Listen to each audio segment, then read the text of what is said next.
gentlemen, thank you so much for watching and welcome to another episode in James DIY Garage. I'm James and this is my 2014 Maserati Ghibli SQ4. She's got 85,000 miles on it and she's been very reliable.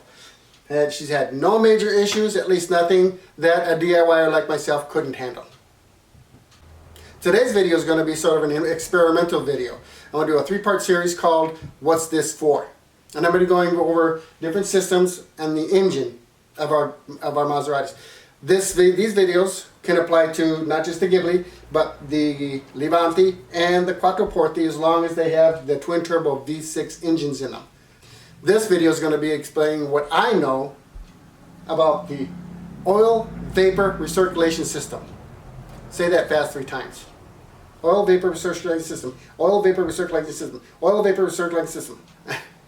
I've been practicing. At any rate, I'm going to be explaining what I know about the system. There will be those of you out there who know a lot more than I do. Please feel free to comment in the comment section below. If you know precisely how that system works, how it functions, we would all like to know that. I'm just going to go over the different parts of that system. So I hope you enjoy it. If you like it, please give me a thumbs up. Please leave me some comments. And please consider subscribing. So let's get on with the video.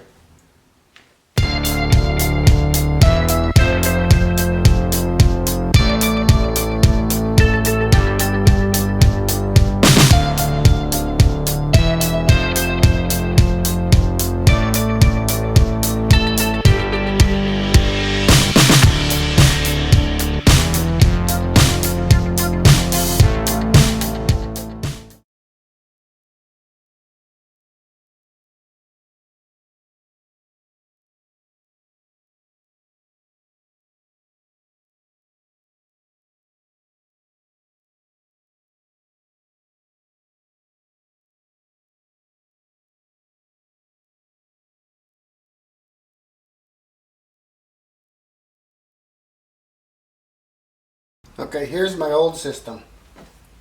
The one that I replaced. This was the bad one. This is normally closed, but I took it apart for demonstration purposes.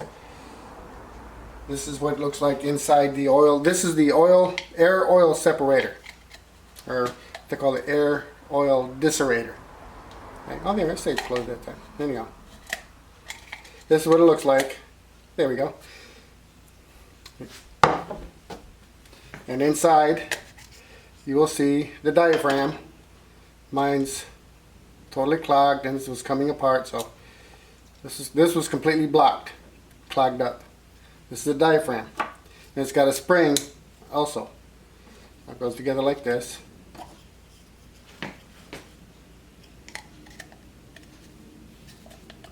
This is actually over there, but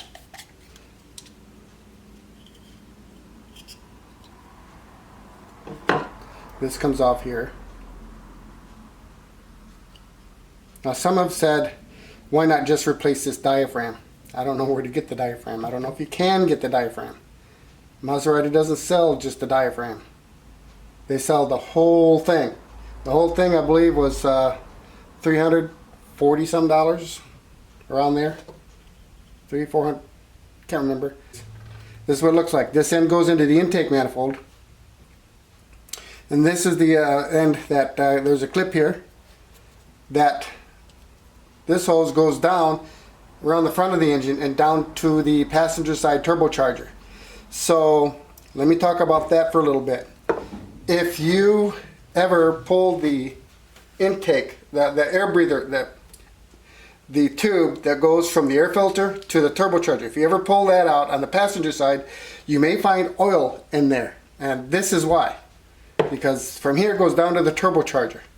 Some of you out there who are much more familiar with this system can explain how exactly it works. I'm just showing you what's inside. So this goes to the back of the cylinder heads. And these look like this. Now the new one that I had, the hole was a lot smaller. It's because this is like a rubber seal here.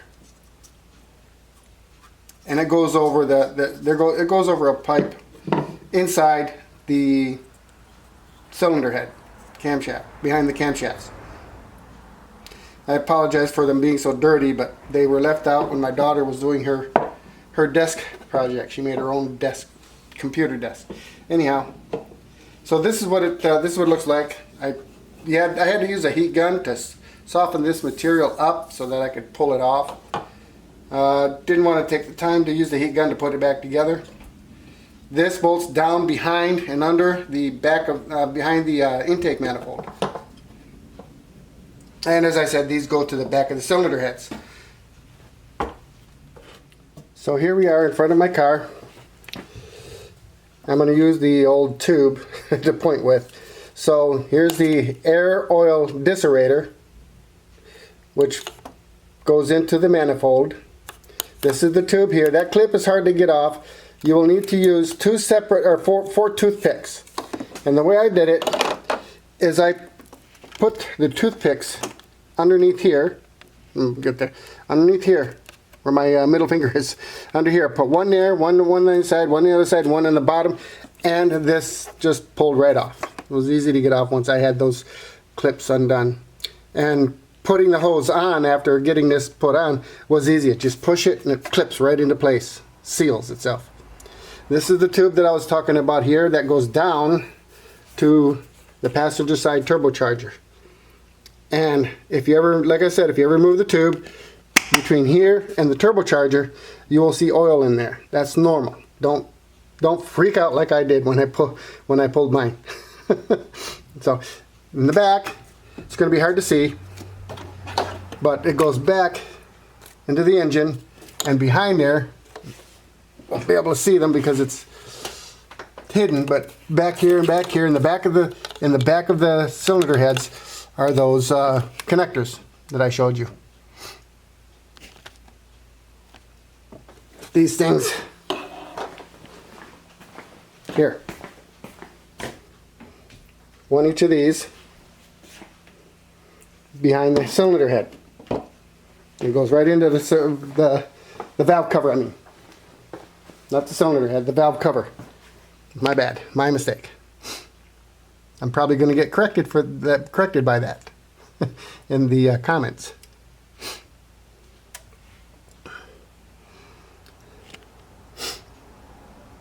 So the hardest part, in order to remove this, the hardest part was getting those connectors in the back of the valve covers off.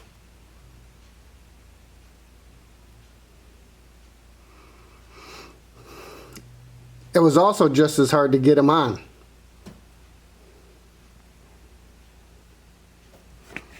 I spent a lot of time laying down on my engine here.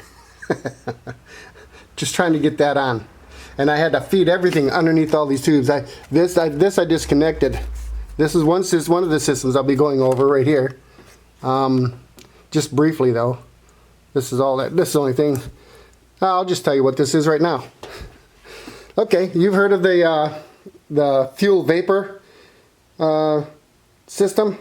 Well, it goes from the fuel vapor system by the gas tank, comes all the way up here, goes all the way over here, and the vapors are pumped into the intake manifold right there. The intake manifold actually provides vacuum, and it sucks it in. So that was a little bonus information for you. So there you have it.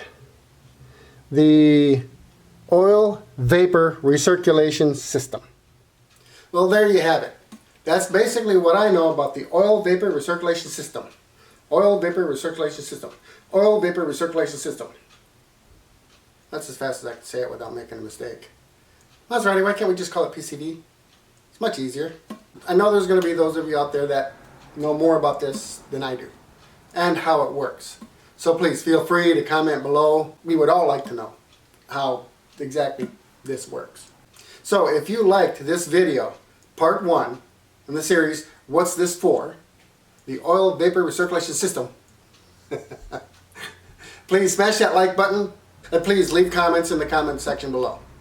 If you haven't already, please consider subscribing if you like watching videos like this. I hope you found this informational. Doing the research I found was very informational. So I would like to thank you for watching. Bye.